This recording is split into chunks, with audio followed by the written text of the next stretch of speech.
Hola amigos de Vociferante, ¿cómo están? Esperemos que estén muy bien desde sus casas y pues recordándoles que todavía aún es momento de quedarse en casa, cuiden mucho sus salidas y con quién acuden, etc., para no poder tener problemas con el coronavirus. Pero bueno, esta pieza que vamos a hacer hoy pues es muy especial porque hoy tenemos dos invitados, nuevos invitados que se unen a la barra de Vociferante desde Canadá. Y desde Tlaxcala nos acompaña Diana Romero, internacionalista por la UNAM, y que hoy también es host en el programa de la hora Digitalk en Canadá. Justamente es una edición multicultural. Y pues también allá en Canadá, pues desde allá se están viviendo cosas también importantes en esta pandemia y que también nos van a compartir desde allá, ¿no? Y en Tlaxcala, aquí en México, tenemos a Julio Macet, maestrante de gobernanza, y también tiene un programa, podría ser también, pues como una barra de novedades y de cosas interesantes para internacionalistas y para toda la rama de sociales. La Gaceta de México, que tiene muchos temas de actualidad, y pues básicamente es un podcast que nos da muchas cosas interesantes. Escuchen. Y pues bueno, en esta edición de hoy vamos a hablar de un tema principal que pues como mexicanos nos unen, y que pues por esta semana que se dio la entrada al vigor del Tratado de Libre Comercio, del nuevo Tratado de Libre Comercio entre Canadá, Estados Unidos y México, el TEMEC, pues tenemos que hacer una pieza para dedicarle a detalle y explicar las letras chiquitas que pues en algún momento los negociadores pues plasmaron en los papers, pero que a la población no se le comunicó de una forma adecuada, ¿no? Entonces vamos a platicar de este tema, y pues vamos a empezar con este tema de México está preparado para recibir el TEMEC, y cómo la sociedad y el gobierno van a poder implementar todos estos cambios que se van a vivir a través de esta nueva legislación. Empezamos contigo, Dianita. Muchísimas gracias, Rocco, por el espacio. Es un gusto de verdad compartir aquí con ustedes, colegas queridos. Yo sí creo, la verdad, que este tratado de libre comercio ayuda a consolidar la región de América del Norte como una región sólida, fuerte, dinámica, económicamente hablando, sobre todo. Si lo vemos desde una perspectiva global, estos tres países son la combinación perfecta para lograr cadenas de valor altamente competitivas en el mercado internacional. Estamos hablando de componentes mexicanos que en conjunto con los de sus dos socios comerciales en cuestión, en Estados Unidos y Canadá, pues compiten con países como China o Alemania, por ejemplo, en industrias como la automotriz, la farmacéutica, la aeronáutica. Pues qué bien, ¿no? O sea, está increíble que México sea parte de esto, de este club del norte. Sin embargo, y bueno, yo no sé si sea muy idealista aspirar a ver a México como un país, pues, no sé, como un país exportador no solo de componentes y de materias primas, sino de productos terminados, de productos 100% made in Mexico, desde su concepción hasta su creación, ¿no?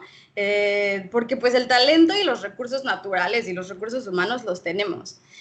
Por ejemplo, está súper bien que enviemos toneladas de fresas michoacanas a Estados Unidos, pero ¿qué tal si además enviáramos helados de fresa o mermeladas de fresa, ¿no? Que se manufacturen en México y que esto cree empleos y que este pues desarrollo económico se quede en México, ¿no? Además de solamente enviar pues la materia prima. Eso para mí sería realmente tomar ventaja de un tratado como el TEMEC. Ahora, pues para responder a la pregunta, ¿México está preparado para implementar el acuerdo? Pues yo creo que el tratado es sumamente progresista. Tiene estándares bastante elevados y vanguardistas en temas de medio ambiente, de derechos laborales, y pues no creo que sean inalcanzables. Sin embargo, creo que más que preparado, México se está preparando para estar como a la altura de esta situación.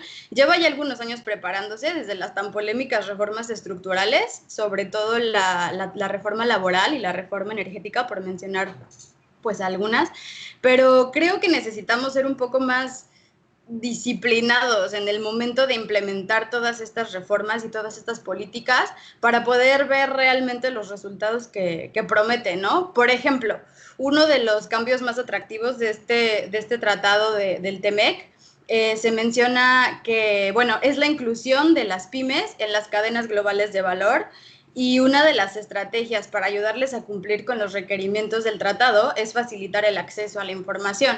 Y también capacitarlos, ¿no? A los dueños de estas pequeñas y medianas empresas.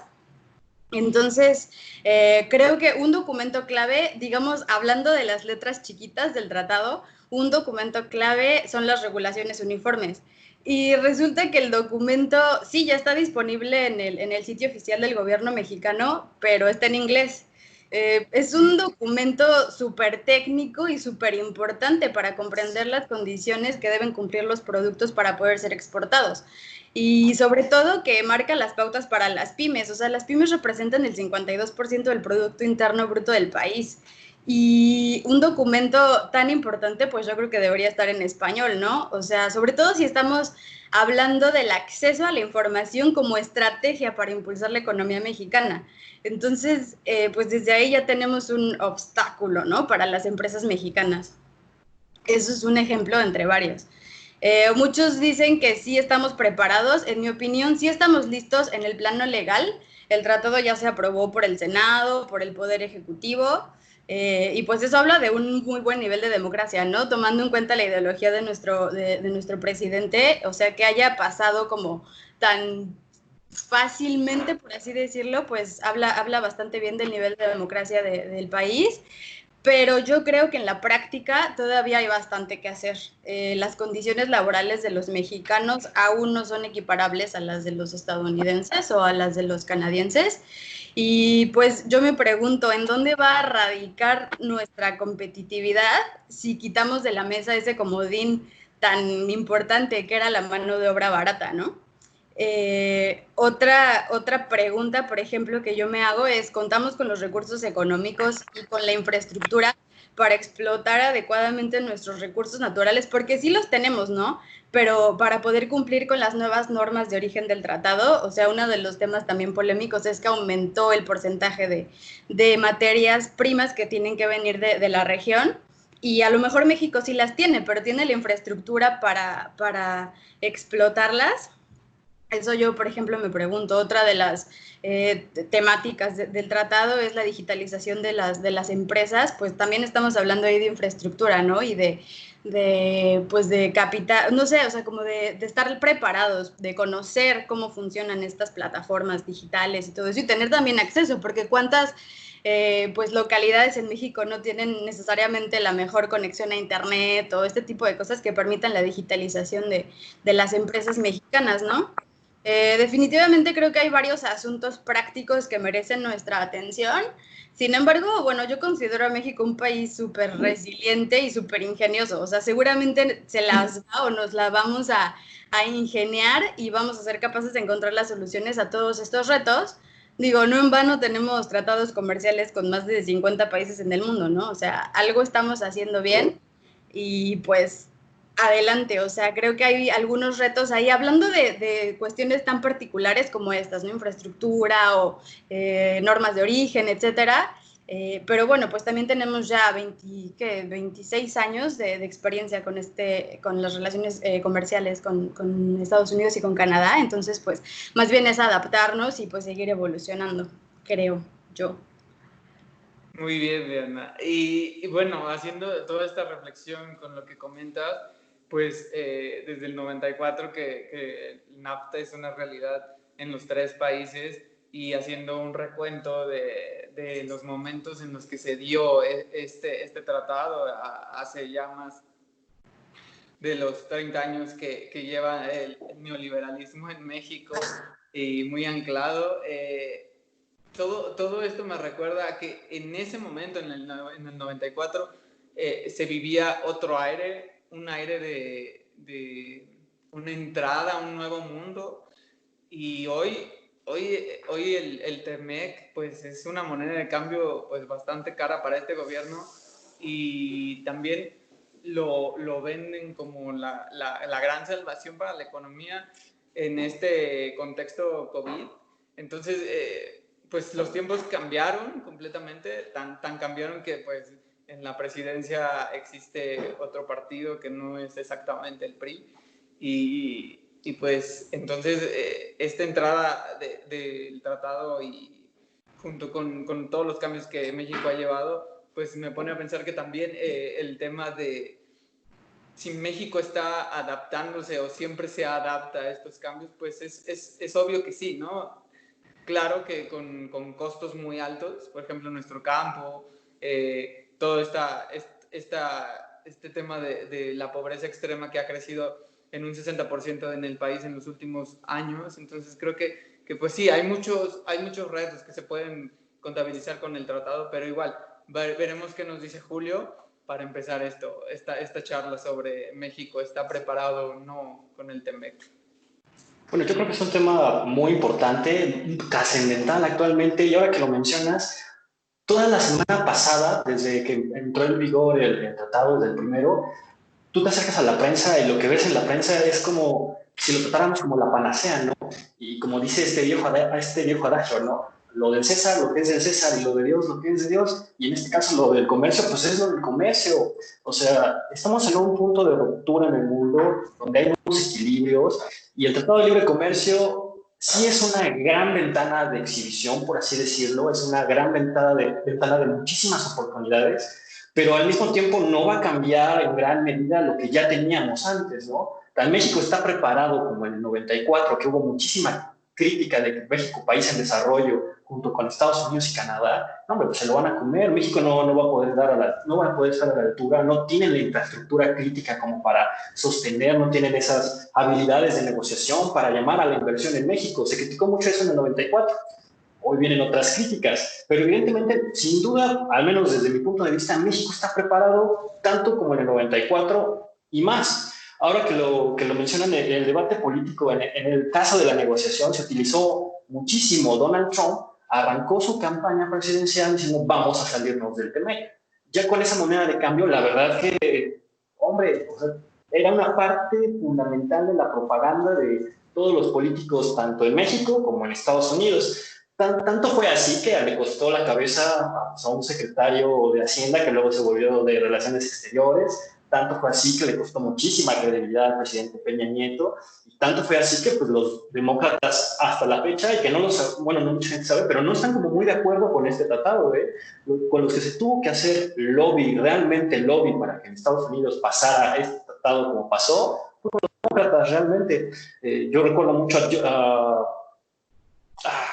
uno de el senador por Vermont es Bernie Sanders. Bernie Sanders estaba quejándose muchísimo de este nuevo tratado, de cómo iba a entrar, y era parte de su retórica para luchar o para competir narrativamente contra Trump. O sea, este tratado todavía tiene muchísimos problemas. Se modernizó, sin duda, lo decía Diana, lo estamos viendo en una perspectiva de idealismo, está muy padre, ¿no? Pero hay muchas cosas que, por ejemplo, se dicen, pero no se hacen, ¿no? Es como, por ejemplo, decir que tenemos una constitución robusta, y por el hecho de tener una constitución robusta se hace la ley. Bueno, no necesariamente, ¿no? Hay una gran diferencia entre lo justo y lo legal, pero eso ya podría ser otra conversación, ¿no? Pero México está preparado para este tema, sí, sin duda, y hay muchos retos. A mí me fascinó que incluyeran un capítulo exclusivo de corrupción.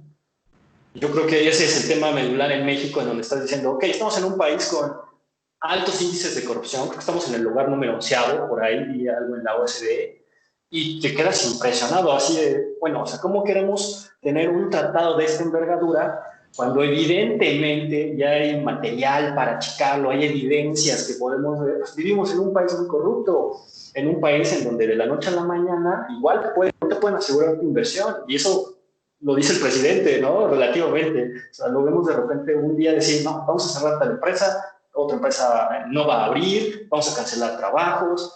Ok, entonces tú, inversionista extranjero, dices, voy a invertir $20,000 millones en México. ya la cosa no está como tan cool, ¿no? No está tan padre que de repente te digan, no, ¿sabes qué? Es que vamos a hacer una votación y porque nuestro sistema, porque ahora sí somos muy demócratas, pues si no le gusta a la gente, pues no entras. Entonces tenemos ese tipo de problemas en México y es de repente caemos en una paradoja bien extraña de un tratado de una envergadura brutal con una política interna que de repente deja como mucho que desear, aunque también no hay que guiarnos tanto por a lo mejor del Ejecutivo, ¿no? Que dice mucho, pero en cuestiones de hacer, pues es muy distinto. Uno pensaría a lo mejor que México en esta coyuntura no está metido en tantos temas internacionales porque al presidente no le gusta, ¿no? Pareciera que no. Pero yo veo que sí, o todo lo contrario, ¿no? Ha delegado mucho en el canciller y el canciller ha hecho cosas interesantes. Ya ganamos lo del Consejo de Seguridad, por ejemplo, de Naciones Unidas, que es un arma de doble filo, pero ya está ahí y es una iniciativa propia de la Cancillería, y eso a mí me parece algo muy positivo. Yo creo que México está preparado, pero no hay que pensar que este tratado es la panacea. Sí, yo también y coincido con los dos en ese sentido, en que el TEMEC no va a resolver las cosas de México, ¿no? Y al final siempre los dos países, Canadá y Estados Unidos, desde que se inició el NAFTA, han tratado de jalar a México para que México se sume a políticas públicas más duras en cuestiones, por ejemplo, anticorrupción, en meter en cintura a varios sectores que medularmente y completamente es el tema de la corrupción es fundamental para poder enderezar el rumbo del país, ¿no? Y para poder tener un mayor impacto y crecimiento económico. Pero en este contexto del COVID y que el mundo está, pues, viéndose hacia adentro, no hacia afuera, y el comercio, pues, está entre comillas, pausado y con el gran temor de un nuevo repunte en economías asiáticas y en europeas, pues esto también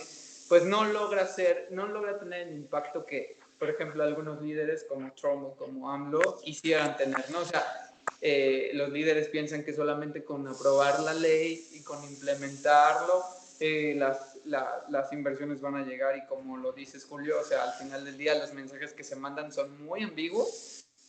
Hay personas en el gabinete y en ciertos gabinetes, tanto con Trump o con Trudeau inclusive, que pues, o sea, mandan señales muy positivas a la inversión privada, pero pues en el hecho y en el ejercicio del poder, pues existen otros, y los mismos líderes son los que pues le dan un like a las inversiones, ¿no? Entonces, pues ese también es un gran reto, ¿no? Y para ir cerrando esta charla, pues cerramos con esto, ¿no? O sea, ¿qué retos y resultados podemos esperar a mediano plazo para México con esta entrada al vigor del TEMEC?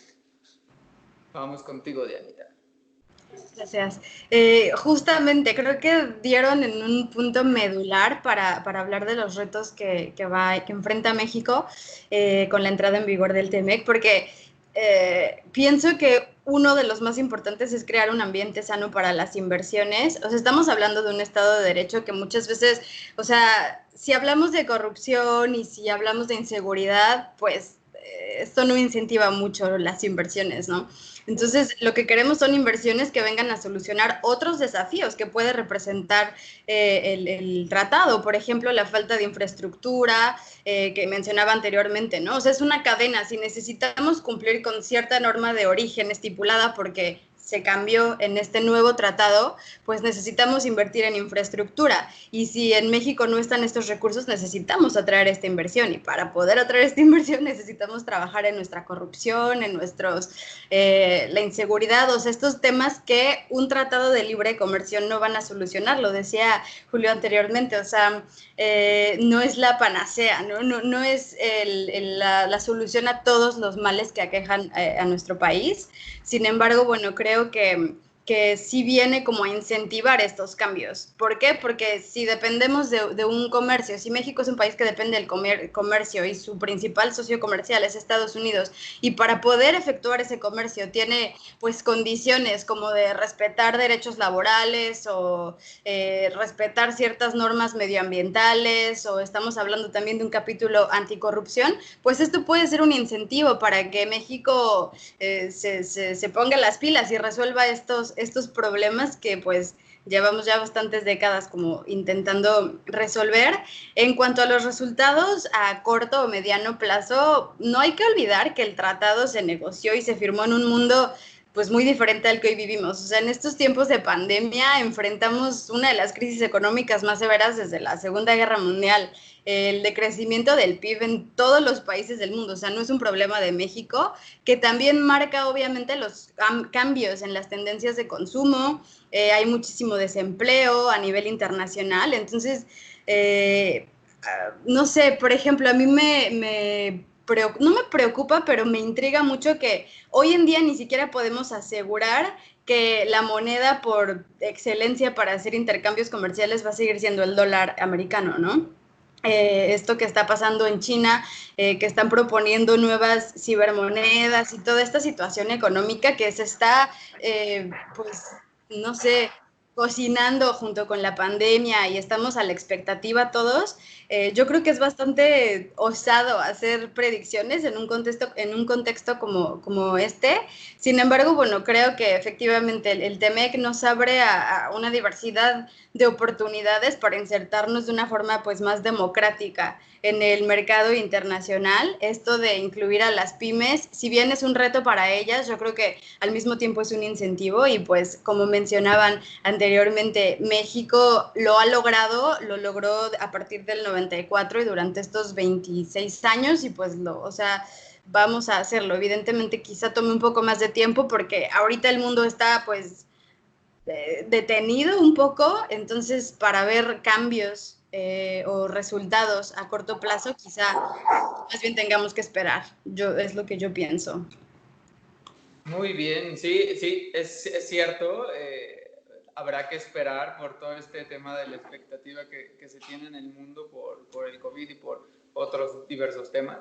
Pero haciendo también esa reflexión de corto plazo, pues los políticos ya hicieron su chamba, ¿no? Que fue plasmar los papers y la ley, ¿no? Y si bien es cierto que tuvieron audiencia pública para poder escuchar a las pymes, para poder escuchar a todos los actores que están inmersos en el tratado, pues eso lo vamos a ver con los números que van a poner justamente los empresarios y todos nosotros que vamos a operar el tratado, ¿no? O sea, porque la integración de América del Norte, pues no solamente la hace el presidente o la hace Trump, ¿no? O sea, la hacemos todos, ¿no? Como conjunto, ¿no? Entonces eso también creo yo que va a ser medular y que tendremos que esperar al menos 1, 2, 3 años para ver si efectivamente funcionó o no, o las mismas calles lo van a decir, ¿no? Las mismas calles van a plasmar el sentido de la gente. ¿Tú qué opinas, Julio, en ese sentido, de los retos que esperamos con el TEMEC?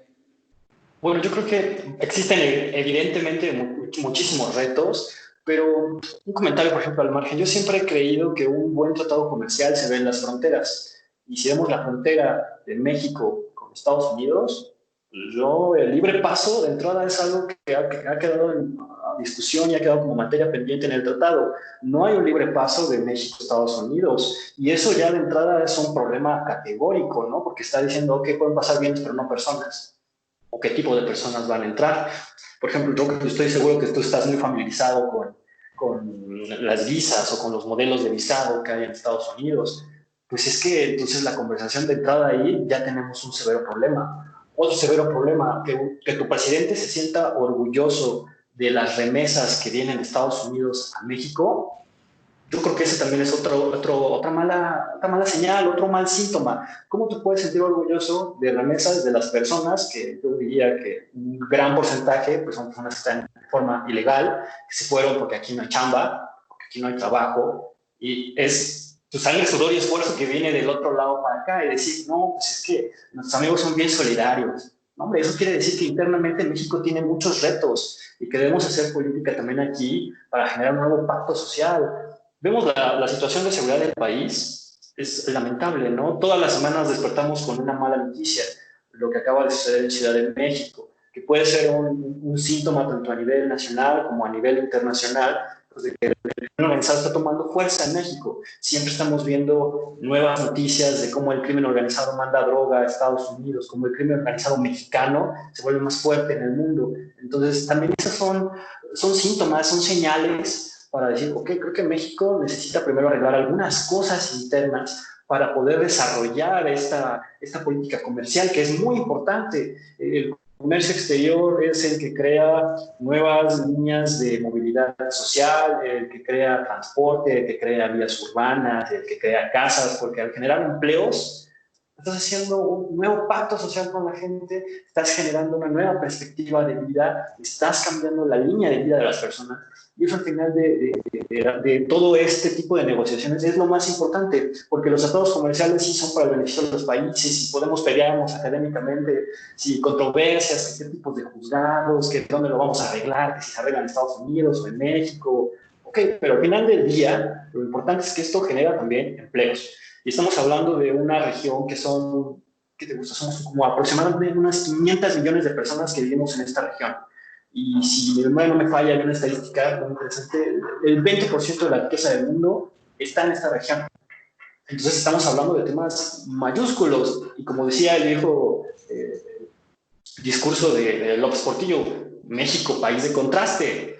Te juro que si vemos Ciudad de México y lo comparamos con otra urbe mundial, Madrid o lo que tú busques en Europa, la Ciudad de México uno tiene más rascacielos, un nivel socioeconómico más alto, pero también tiene una curva que por eso cuando se mide en números reales, pues ya no está pareja la cosa. Hay mucha desigualdad en México y yo creo que eso también es algo que ha permeado bastante y que desgraciadamente para los logros comerciales y para la narrativa o la retórica del gobierno actual, que es más del ciudadano de a pie, pues esto a veces como que se queda en un discurso lejano de un debate de expertos o de analistas y que pues ahí se deschongan con temas que mucha gente a veces no entiende. El ciudadano de a pie, ¿qué quiere? Bueno, si tenemos ahora el tratado, quiere que si, supongamos, yo pido algo en una plataforma en línea, quiero que me llegue rápido, que me sea más barato. Eso es algo de la economía digital que nos va a echar la mano con el tratado, ¿no? Se supone que las cosas no deben llegar ni tan tarde, ni deben ser tan caras, no van a tener ni aranceles extra, ni nada.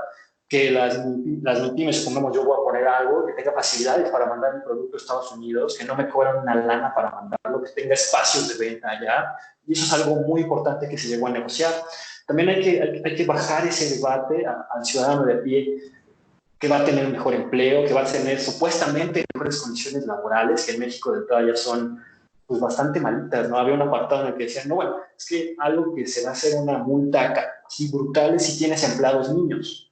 ¿Cuántos lugares en México hemos visto que emplean menores de edad, ¿no? Por una cuestión de necesidad. Entonces, también ahí vamos a tener un montón de problemas. Yo, a corto plazo, de entrada, uno de los grandes problemas va a ser la reelección en Estados Unidos, porque toda la narrativa del TEMEC va a cambiar si gana o Biden o Trump, y puede ser usada a favor o en contra. Tan a favor en contra y tan importante es el tratado, al menos en narrativa política, que nuestro presidente ya va a viajar a Estados Unidos. Entonces, tomando eso en cuenta, con este tratado cualquier cosa puede pasar. O sea, no nos sorprenda que de repente gane Biden y digan, oigan, ¿saben qué? ¿Por qué no negociamos algún capítulo? Evidentemente el tratado tiene algunos candados que no estoy seguro si uno de los candados es que se tiene que estar renegociando cada 6 años, me parece. Sí. No estoy seguro. ¿Sí es cada 6 años? Sí, cada 6 años. Entonces, si se va a estar regulando cada 6 años, ¿por qué no intentar hacer un cambio? Digo, la narrativa política a veces, en muchas ocasiones te dice muchísimas cosas, pero no se hace nada, ¿no? Es narrativa, es retórica, es para hacer propaganda. Pero sí, yo creo que uno de los retos mayúsculos para México es tratar de que este tratado se vea en el ciudadano de a pie y se pueda dar esa comunicación de que este tratado está ayudando a todos los mexicanos y toda la gente de la región. Exacto, yo creo que también el tema de que baje al ciudadano de a pie va a requerir tiempo, y con lo que mencionas sobre la elección en Estados Unidos, pues yo creo que va a tener un poco más de tiempo en la nevera, ¿no? Y dependiendo cómo suceda. Pero justo, nada más para cerrar con un comentario muy breve sobre la visita de AMLO a Trump. Es una visita que no se esperaba que fuera la primera a nivel internacional que realiza el mandatario mexicano, y que pues lo realiza en un contexto de pandemia en el que pues su papel como jefe del Estado mexicano no ha sido el más adecuado. Tampoco el papel del presidente Trump, pero en este contexto los dos presidentes se van a dar la cara, y pues un saludo de codo, yo creo, porque pues no va a poder dar la mano en la foto oficial. Pero, ¿qué se merece este comentario sobre la visita de AMLO Trump, Dianita? Yo creo que, pues no sé, es un tema realmente a seguir, sobre todo desde acá, desde Canadá, porque evidentemente sí es para hablar sobre bueno, uno de los temas es el TMEC, y Trudeau, por ejemplo, se ha abstenido a dar algún comentario, ni siquiera ha confirmado su asistencia a Washington. Honestamente yo dudo que vaya, así es que sí ha sido bastante polémica esta visita, como mencionabas, es la primera del mandatario mexicano y pues es a Estados Unidos. Por otro lado, no sé, Trump al principio su campaña no fue muy amigable, que digamos, hacia México, hacia Latinoamérica, y también no se sabe hasta qué punto podría ser un poco de proselitismo recibir al presidente mexicano, sobre todo en el marco de las pues elecciones, ¿no?, que se acercan. Entonces, porque hay alrededor de 15 millones de votantes mexicanos en Estados Unidos. Entonces, pues obviamente quedar bien, recibir al presidente, seguramente sería importante para él. Entonces, ¿hasta qué punto es genuino esto? Sobre todo también en un contexto de pandemia, o sea, donde las restricciones de viaje, todo lo que implica, ¿no?, exponerse de esta manera. Entonces, no sé, yo creo que hay que vigilarlo muy de cerca y hay que seguirlo realmente para ver pues todo lo que se va a discutir, a hablar en esta visita de Estado, y pues a ver también qué va a pasar, si la tercera parte canadiense va a estar presente o no, lo dudo, pero vamos a ver. ¿Y tú, Julio, crees que AMLO le va a llevar el libro que escribió en campaña diciendo, oye... Sí, cierto. Eso va a estar bueno. Pues para empezar, y como diría nuestro querido presidente mexicano, eso cala. No es una visita de Estado, no es una visita de Estado. Para que le cale más, la última visita de Estado que incluyó gala, conferencia de prensa y todo el show ahí en frente de la Casa Blanca, y discurso en el Congreso, pues fue Felipe Calderón.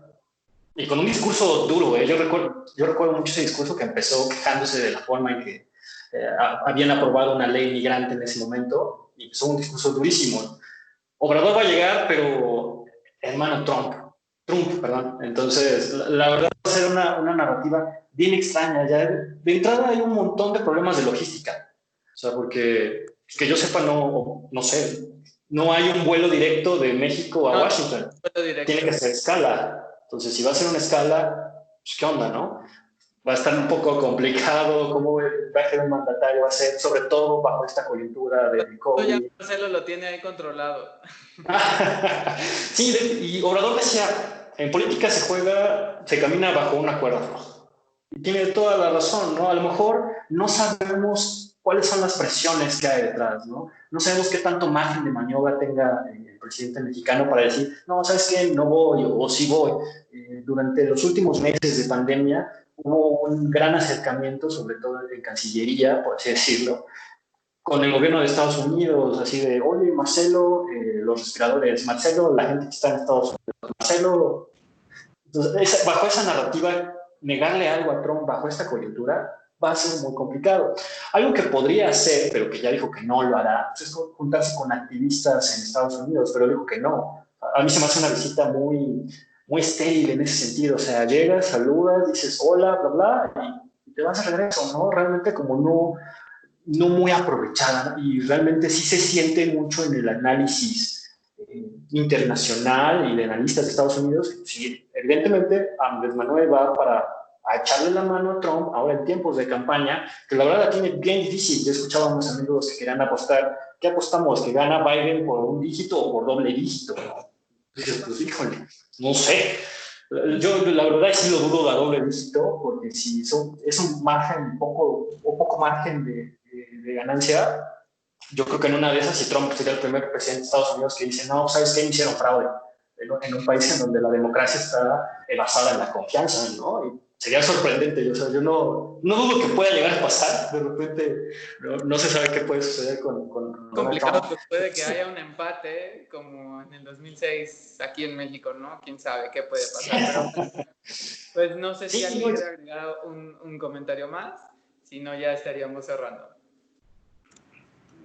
Ya dije todo lo que tenía que decir por el momento. No, Perfecto. este tipo de pláticas siempre son muy interesantes, platicar con camaradas, con colegas. Pues tratamos de analizar lo que está sucediendo en el mundo y de repente te das cada sorpresa que es impresionante. Cada mañana es así un día nuevo y no sabes qué va a suceder con liderazgos que de repente atípicos, ¿no? Hace 20, 30 años era más predecible saber qué iba a ser un mandatario, más o menos como que lo veías mucho en su agenda. Pero hoy en día este tipo de liderazgos cesaristas, mucha personalidad, mucho individuo, pues cualquier cosa puede suceder, ¿eh? Y cualquier ley también ya nos estamos dando cuenta, tanto en México como en Estados Unidos, que las leyes se pueden cambiar a modo. Entonces, ya se verá qué sucede. Claro, y pues con esta reflexión nos despedimos, amigos de Vociferante. Esperamos que estos comentarios se hayan quedado cortos a la realidad que nos espera esta semana, porque justamente la visita empieza el lunes y culmina el martes del presidente mexicano al presidente Trump. Entonces, pues estaremos pendientes de lo que suceda en esa Casa Blanca. Y pues así nos despedimos, amigos de Vociferante. Les damos otra vez la bienvenida a Julio y a Diana, que se han integrado a esta plataforma de Vociferante. Y pues igual recordándoles que se suscriban al canal, que nos den like, que comenten